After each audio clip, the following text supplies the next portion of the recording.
Hello बच्चों, कैसे हो सभी। होप आप सभी ठीक होंगे। तो जैसा कि आप सभी जानते हैं, मेरा नाम है प्रशांत और आप और हम मिलकर पढ़ रहे हैं जनरल ऑर्गेनिक केमिस्ट्री। तो आइए जहाँ से हमने कल छोड़ा था वहाँ से आगे चलते हैं, ठीक है जी। तो लास्ट लेक्चर में हमने कहाँ तक देखा था, हमने देख लिया था कुछ इलेक्ट्रोनेगेटिविटी के या बेसिकली पोलर बॉन्ड्स के टाइप के यूजेस को देख लिया था कि पोलर बॉन्ड्स कहाँ तक यूज होते हैं या किस किस चीज़ में यूज होते हैं, ठीक है जी। पहले हमने इलेक्ट्रोनेगेटिविटी को देखा, फिर पोलर बॉन्ड्स को देखा, नॉन पोलर बॉन्ड्स को देखा और उसके बाद हमने क्या देखा था कि हमने ये देख लिया था कि पोलर नॉन पोलर बॉन्ड्स का यूज कहाँ पे होता है, ठीक है जी। अच्छा, तो पहला हमने क्या देखा था, हमने क्लेवेज ऑफ बॉन्ड को देख लिया था,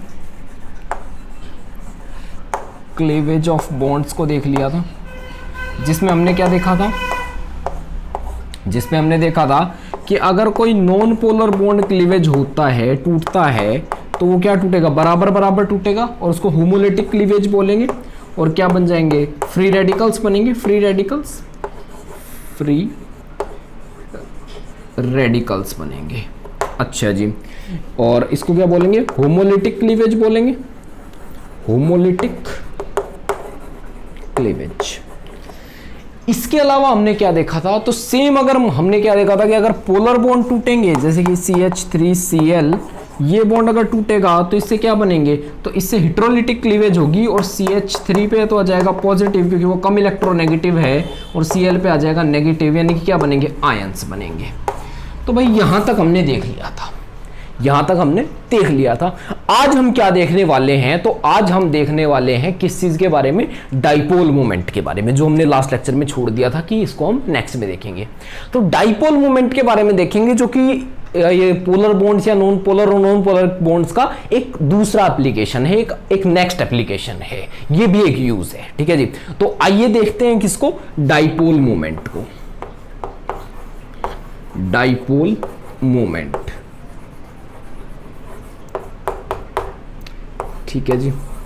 डाइपोल मोमेंट, डाइपोल मोमेंट क्या होता है, ये होता है, डाइपोल मोमेंट को हम लिखते हैं Q इंटू डी, ठीक है जी। डाइपोल मोमेंट का जो फॉर्मूला होता है वो होता है Q into D, where Q is charge and D is distance between charges, distance between charges.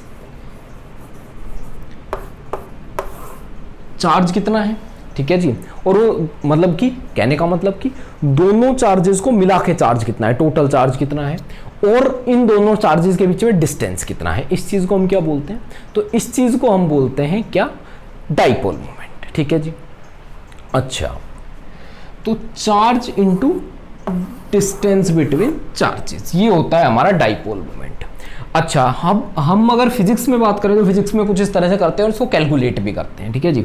अच्छा, अगर केमिस्ट्री की बात करें तो यहाँ पे हम सिर्फ ये देखना होता है कि ये जो म्यू होता है, यानी कि डाइपोल मोमेंट, फिलहाल मैं डाइपोल मोमेंट लिख लेता हूँ, म्यू नहीं लिखता हूँ, ठीक है जी। जैसे इसको म्यू से रिप्रेजेंट करते हैं, डाइपोल मोमेंट जो होता है वो जीरो है या फिर नॉन जीरो है। हम सिर्फ केमिस्ट्री में इस बारे में कंसर्न होते हैं, ठीक है जी, कि डाइपोल मोमेंट जीरो है या नॉन जीरो है।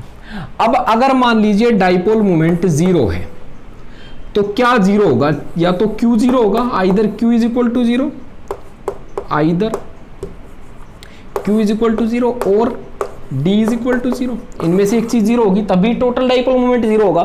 अब क्या है कि डिस्टेंस कभी जीरो नहीं हो सकता, क्यों नहीं हो सकता, क्योंकि कोई भी चीज मान लीजिए उसके बीच में बॉन्ड है, तो बॉन्ड है तो कुछ ना कुछ डिस्टेंस तो उसके बीच में हमेशा रहेगा ही। दो एटम्स के बीच में चाहे कितने ही पास आ जाए, कोई ना कोई डिस्टेंस तो हमेशा रहेगा ही। तो यानी कि D कभी भी जीरो नहीं हो सकता, तो यानी क्या जीरो हो सकता है, सिर्फ Q जीरो हो सकता है, ठीक है जी। तो जहां पे भी Q जीरो हो जाए वहां पे क्या हो जाता है, वहां पे डाइपोल मोमेंट जीरो हो जाता है। अच्छा, अब देखिए, अब ये भी एक्चुअली एकदम करेक्ट स्टेटमेंट इसको भी हम नहीं कह सकते हैं, ठीक है जी। एकदम करेक्ट स्टेटमेंट तो हम इसको भी नहीं कह सकते, रीजन समझते हैं, आइए। जैसे मान लीजिए ये है Cl, यहां पे Cl और यहां पे डबल बॉन्ड CH2, ठीक है जी। यहाँ पे क्या है CH2 और यहाँ पे क्या है Cl। तो इसमें क्या होगा, इसमें जो इलेक्ट्रॉन्स होंगे वो किसकी तरफ होंगे, तो थोड़े से इधर की तरफ होंगे, यानी कि क्लोरीन की तरफ होंगे। इसमें भी इलेक्ट्रॉन्स किसकी तरफ होंगे, क्लोरीन की तरफ होंगे।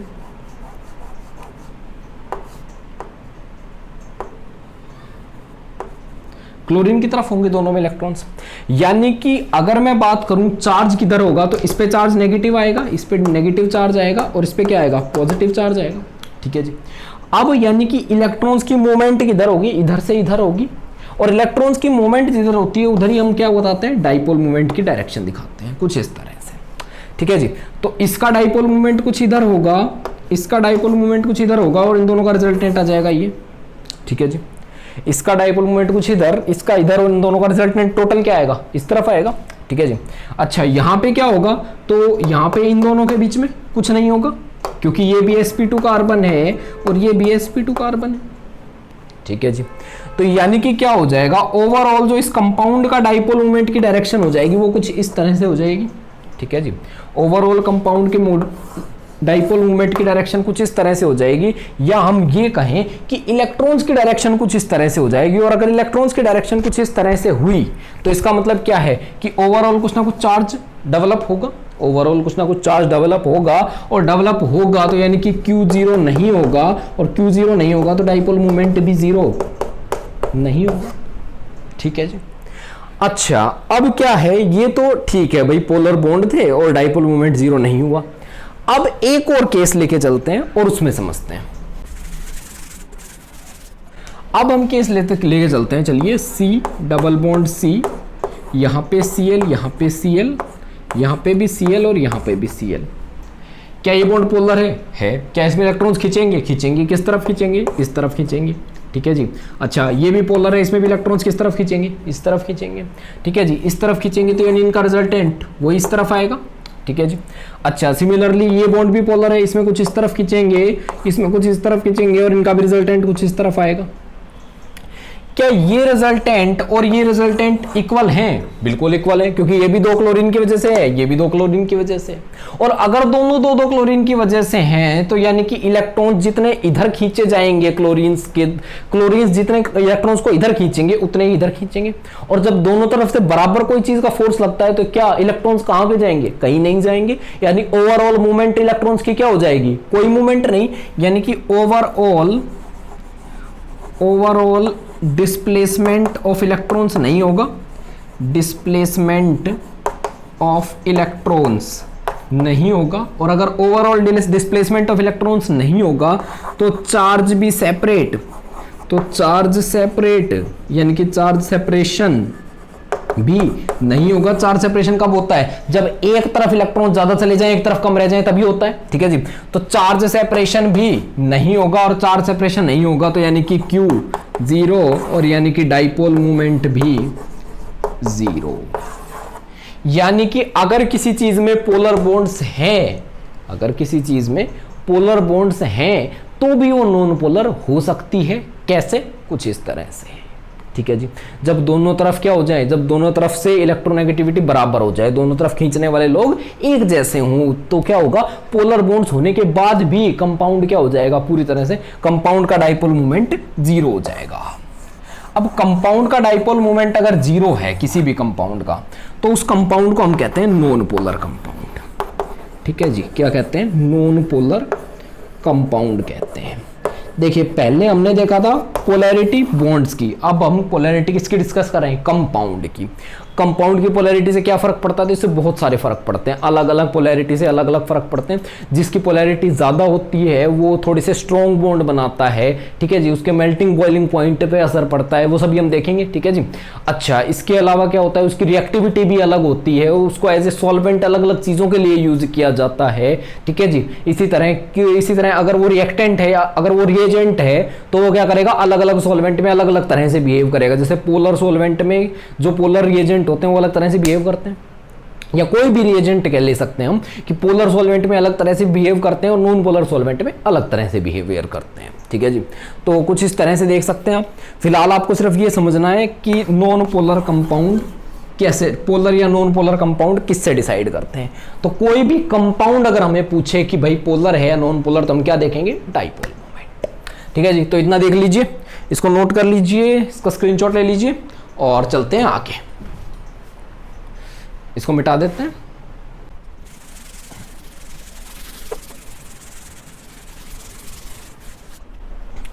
तो एक बार कुछ कंपाउंड्स को देख लेते हैं कि वो पोलर है या नॉन पोलर। फॉर एग्जांपल मान लीजिए आपके पास है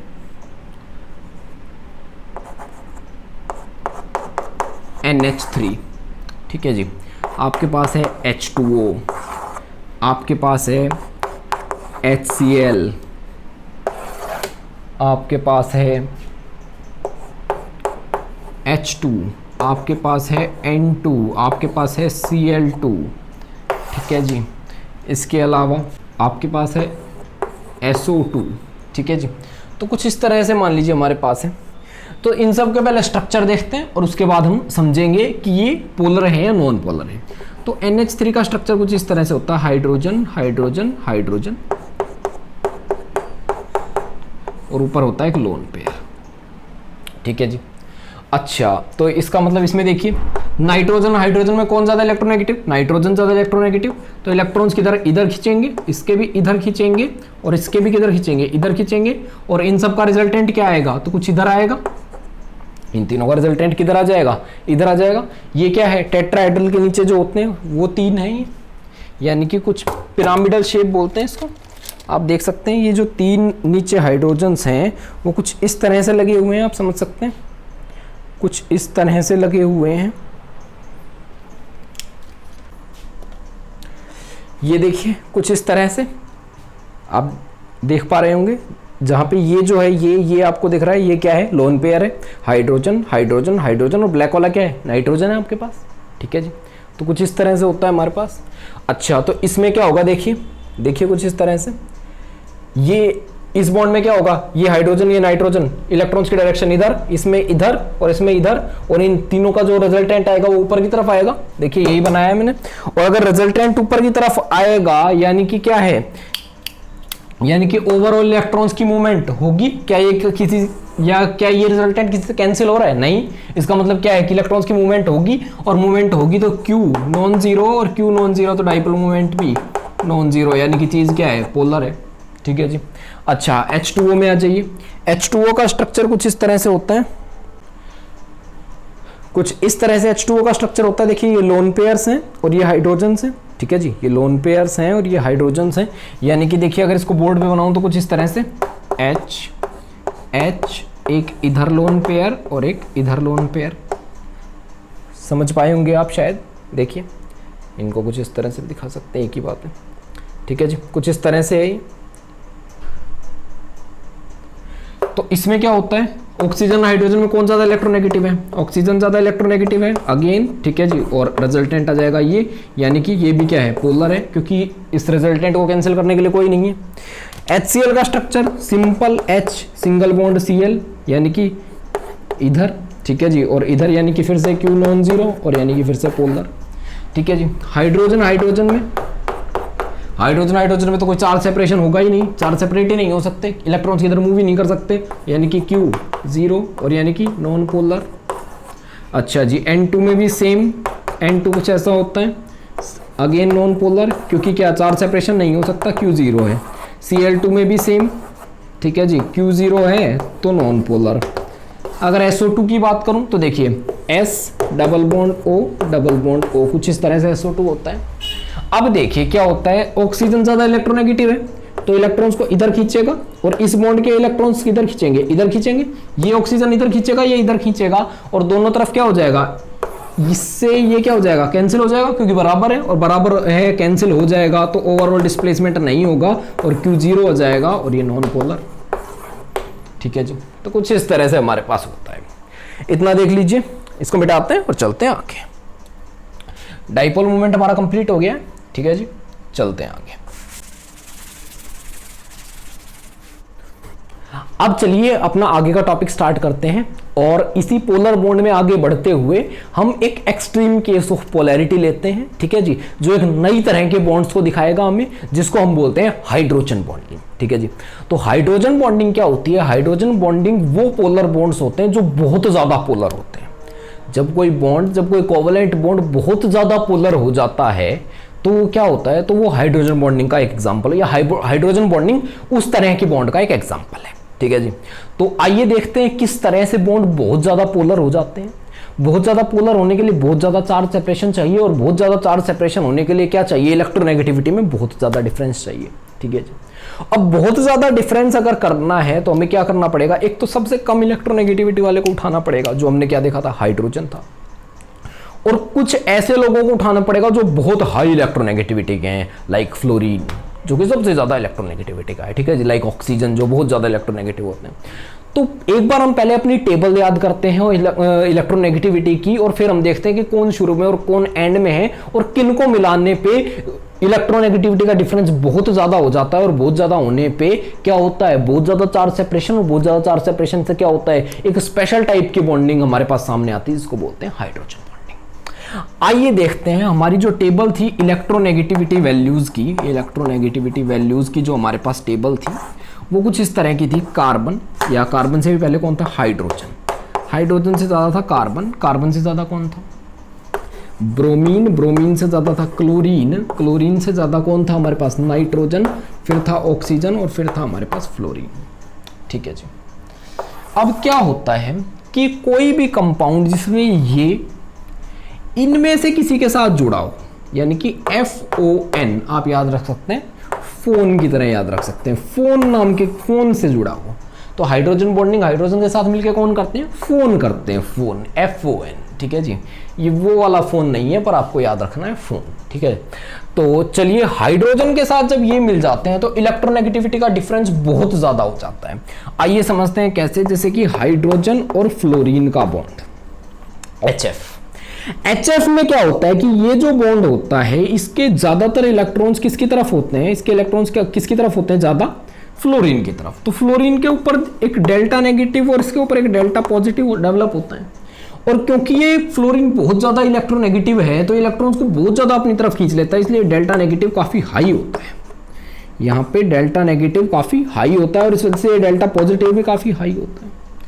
और ये डेल्टा नेगेटिव और डेल्टा पॉजिटिव के हाई होने की वजह से क्या होता है कि अब जो ये बॉन्ड बनाते हैं ना, बॉन्ड, अब जो ये बॉन्ड फॉर्म करेंगे, इनकी जो बॉन्डिंग होगी वो क्या होगी, वो इलेक्ट्रोस्टैटिक कैरेक्टर्स वाली होगी। उस बॉन्ड में कैसे क्या होंगे, इलेक्ट्रोस्टैटिक कैरेक्टर्स होंगे। और आपको पता है इलेक्ट्रोस्टैटिक बॉन्ड कैसे होते हैं, बहुत ज्यादा स्ट्रॉन्ग। और इलेक्ट्रोस्टैटिक क्या होते हैं, जो अपोजिट चार्जेस जब अट्रैक्ट करते हैं वो बॉन्ड होते हैं इलेक्ट्रोस्टैटिक, यानी कि आयनिक बॉन्ड भी बोलते थे जिनको आप। ठीक है जी। तो इलेक्ट्रोस्टैटिक बॉन्ड कैरेक्टर्स होंगे, या हम कहें कि आयोनिक कैरेक्टर्स होंगे, आयोनिक कैरेक्टर्स। और आयनिक कैरेक्टर्स का मतलब क्या है कि स्ट्रॉन्ग बॉन्ड। आयनिक कैरेक्टर का मतलब क्या है, स्ट्रॉन्ग बॉन्ड। ठीक है जी। तो यानी कि ये कैसे बॉन्ड फॉर्म करेंगे, स्ट्रॉन्ग बॉन्ड फॉर्म करेंगे। अच्छा जी। स्ट्रॉन्ग बॉन्ड किसके साथ फॉर्म करेंगे, किसी दूसरे ऐसे के साथ जिसके पास क्या हो, जिसके पास चार्ज हो। फॉर एग्जांपल HF किस तरह से करता है, ये समझते हैं। HF, अब इसको बॉन्ड करने के लिए भी अपने जैसा ही कोई चाहिए, यानी कि जिसके पास इसी तरह से जो बहुत हाईली पोलर हो। ये किनके साथ ही बॉन्ड करते हैं, हाईली पोलर के साथ। तो मान लीजिए दूसरा HF ही ले लेते हैं। ठीक है जी। हम क्या ले लेते हैं, दूसरा HF ले लेते हैं। तो अगला मान लीजिए चेन में है HF। ठीक है जी। फिर चेन है HF। इस पे क्या आएगा, डेल्टा पॉजिटिव, इस पे आएगा डेल्टा नेगेटिव, इस पे क्या आ जाएगा, डेल्टा पॉजिटिव, इस पे आएगा डेल्टा नेगेटिव, इस पे डेल्टा पॉजिटिव और इस पे डेल्टा नेगेटिव। और अब हमें पता है क्योंकि ये काफ़ी ज़्यादा है तो इनके बीच में क्या आ जाएगा, एक आयनिक अट्रैक्शन आ जाएगा, आयनिक अट्रैक्शन, आयनिक अट्रैक्शन। ठीक है जी। इन दोनों के बीच में भी आ जाएगा। और इसी तरह क्या होगा, इस तरफ भी चलता रहेगा, इस तरफ जो और HF है, और इसी तरह इस तरफ भी चलता रहेगा। ठीक है जी। तो इन चीज़ों को हम क्या बोलते हैं, तो इस आयनिक अट्रैक्शन को हम बोलते हैं हाइड्रोजन बॉन्ड। क्या बोलते हैं, हाइड्रोजन बॉन्ड। ये किस किस के बीच में बनता है, तो ये बनता है एक ऐसे हाइड्रोजन जो मोस्ट इलेक्ट्रोनेगेटिव, यानी फोन में से किसी से जुड़ा हो, उसके, उस हाइड्रोजन के और मोस्ट इलेक्ट्रोनेगेटिव एलिमेंट के। यानी कि अगर हाइड्रोजन बॉन्ड की डेफिनेशन दूं तो क्या दूंगा, bond formed between hydrogen connected to FON, यानी कि highly electronegative elements, and any highly electronegative element. अब हाईली इलेक्ट्रोनेगेटिव एलिमेंट तो क्या, यानी कि फोन। कहने का मतलब क्या है कि हाइड्रोजन जुड़ा हुआ भी F1 में से एक के साथ होना चाहिए और उसके सामने भी इन तीनों में से एक होना चाहिए। देखिए हाइड्रोजन जुड़ा हुआ भी फ्लोरीन से था और सामने भी फ्लोरीन था। ठीक है जी, इसको मिटाते हैं एक बार, इसका एक दो एग्जांपल और लेते हैं और समझते हैं। H2O लिखना था,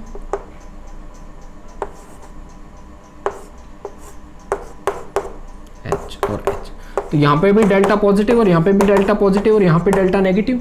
अब ऑक्सीजन भी काफी स्ट्रॉन्ग है तो फ्लोरीन जितना चार्ज तो नहीं ला पाएगा, पर ये भी काफी ज्यादा लाएगा, तो ये लगभग क्या हो जाएंगे, लगभग आसपास ही होंगे चार्ज, इनमें ज्यादा अंतर नहीं होगा। तो क्या होगा, तो अब ये फिर से क्या बना लेंगे, अब ये फिर से चार्ज इतने होंगे कि इलेक्ट्रोस्टैटिक अट्रैक्शन ला सके, इलेक्ट्रोस्टैटिक ला सके, यानी कि क्या कर सके, कौन सा बॉन्ड फॉर्म कर सके, हाइड्रोजन बॉन्ड, फिर से हाइड्रोजन बॉन्ड। तो हाइड्रोजन बॉन्ड की हमेशा कंडीशन याद रखनी है कि एक हाइड्रोजन जो FO या N में से एक से जुड़ा हो और सामने कौन, FO या N में से एक बंदा। ठीक है जी, जैसे एक और समझिए, HF और CH4 मान लीजिए, CH4। ठीक है जी, अब फ्लोरीन पे डेल्टा नेगेटिव, इस पे डेल्टा पॉजिटिव तो आ जाएगा, बट अब ये जो हाइड्रोजन है ये कार्बन से जुड़ा है और कार्बन इतना ज्यादा स्ट्रॉन्ग नहीं है कि इस पे इतना ज्यादा चार्ज ला सके कि इन दोनों के बीच इलेक्ट्रोस्टैटिक अट्रैक्शन हो सके। समझ रहे हैं इस बात को, यानी कि इस बार जो चार्ज आएगा इस पे डेल्टा पॉजिटिव वो काफी कम होगा और ये डेल्टा नेगेटिव होगा काफी ज्यादा, तो इनके बीच में कोई हाइड्रोजन बॉन्ड नहीं बन पाएगा। तो इनके बीच में क्या, no hydrogen bond.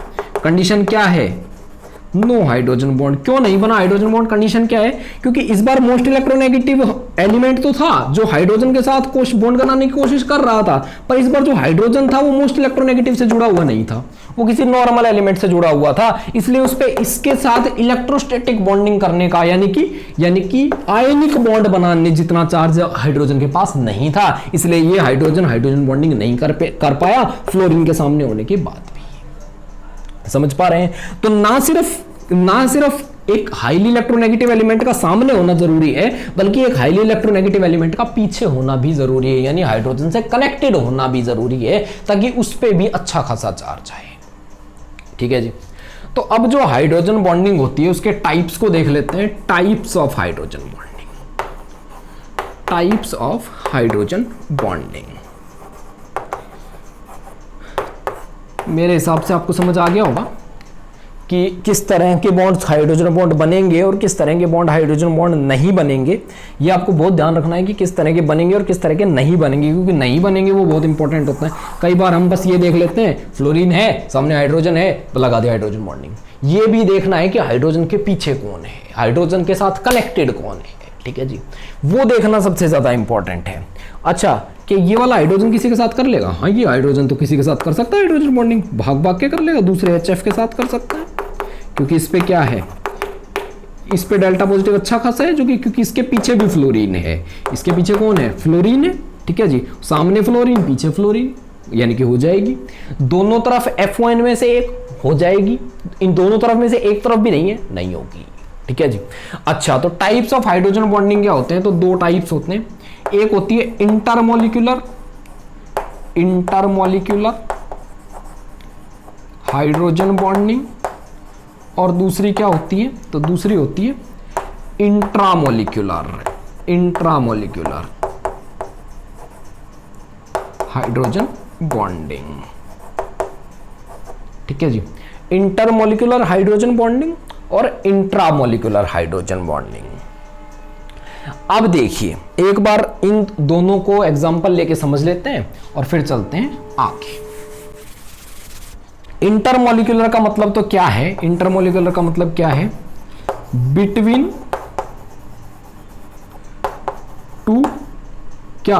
Between two molecules, दो अलग अलग मॉलिक्यूल्स के बीच में, यानी कि FON में से एक यानी हाईली इलेक्ट्रोनेगेटिव एलिमेंट तो एक मॉलिक्यूल का और हाइड्रोजन दूसरे मॉलिक्यूल का। देखिए हाइड्रोजन तो है इस HF का और फ्लोरीन किसका, इस HF का, यानी कि अलग अलग मॉलिक्यूल के हैं, दोनों किसके हैं, अलग अलग मॉलिक्यूल के हैं, इसलिए ये जो बॉन्डिंग है ये कौन सी वाली है, ये इंट्रा है कि इंटर है, तो ये इंटरमॉलिक्यूलर है। इंटरमोलिक्यूलर हाइड्रोजन बॉन्डिंग है ये, ठीक है जी। अब इंट्रा का एग्जांपल और देख लेते हैं। इंट्रा में क्या होगा,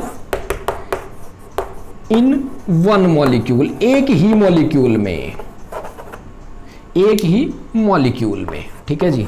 एक ही मॉलिक्यूल में आप पूछेंगे कि किस तरह से हो सकता है, तो आइए समझते हैं। जैसे मान लीजिए मेरे पास कंपाउंड है ये, यहां पे है OH और यहां पे है NO2, यहां पे क्या है NO2 और यहां पे क्या है साइड में OH, ठीक है जी। ऑर्थो पे OH है और यहां पे है NO2। थोड़ा इसको रुकिए, सही से बनाते हैं, थोड़ा इसको साफ साफ बनाते हैं। चलिए इधर मिटा लेते हैं, इधर ही बना लेते हैं इसको, ठीक है जी। तो इंटर का तो हो गया हमारे पास, इंट्रा का यहां पे बना लेते हैं।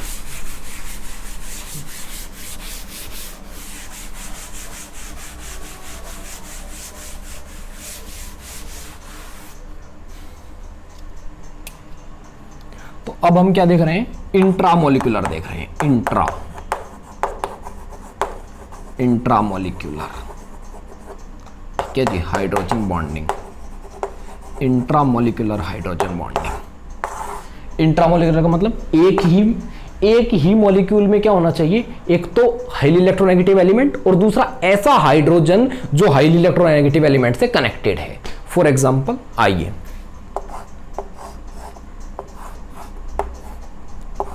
ये है बेंजीन, इसके ऊपर मैंने बनाया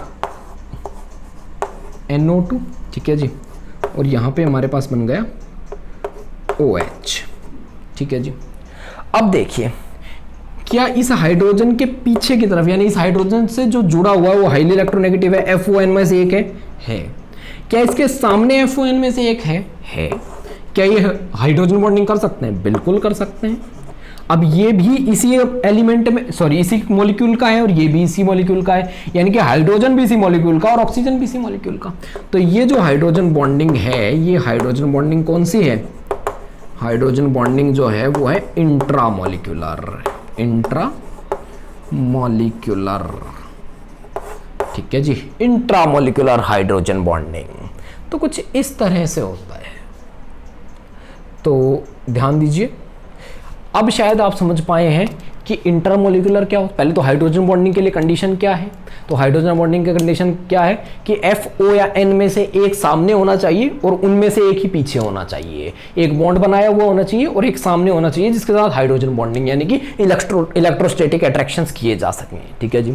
दो टाइप के होते हैं, इंटरमोलिकुलर यानी कि जिसमें हाइड्रोजन अलग मॉलिक्यूल का और FON में से एक यानी कि हाईली इलेक्ट्रोनेगेटिव एलिमेंट अलग एलिमेंट का हो और सॉरी अलग मॉलिक्यूल का हो और वो दोनों क्या करें, हाइड्रोजन बॉन्डिंग करें, तो उसको तो हम क्या कह देंगे, इंटरमोलिकुलर। और अगर दोनों चीजें एक में ही हो, जैसे कि यहां पे थी, ऑक्सीजन भी यहीं पे था और हाइड्रोजन भी यहीं पे इसी मॉलिक्यूल का था और इनके बीच हाइड्रोजन बॉन्डिंग अगर हो जाए तो इसको क्या कहते हैं, इंट्रामोलिकुलर, यानी एक ही मॉलिक्यूल के अंदर। सवाल, इसका असर कहां पड़ता है? तो कमाल की बात है, इसका भी असर वहीं पे पड़ता है लगभग। देखिए हाइड्रोजन बॉन्डिंग से क्या होता है, हाइड्रोजन बॉन्डिंग से क्या हो जाता है, बॉन्ड स्ट्रॉन्ग हो जाते हैं। क्या हो जाते हैं, बॉन्ड स्ट्रॉन्ग हो जाते हैं। और बॉन्ड स्ट्रॉन्ग होने का रीजन, बॉन्ड स्ट्रॉन्ग होने से क्या होता है, तो बॉन्ड स्ट्रॉन्ग होने से उनकी फिजिकल स्टेट पे असर पड़ता है। फॉर एग्जांपल जैसे कि H2O जो दूसरे H2O के साथ हाइड्रोजन बॉन्डिंग कर सकता है और H2S जो इसी के, देखिए ऑक्सीजन और सल्फर एक ही फैमिली के मेंबर हैं, H2O और H2S दोनों एक ही फैमिली के कंपाउंड्स हुए।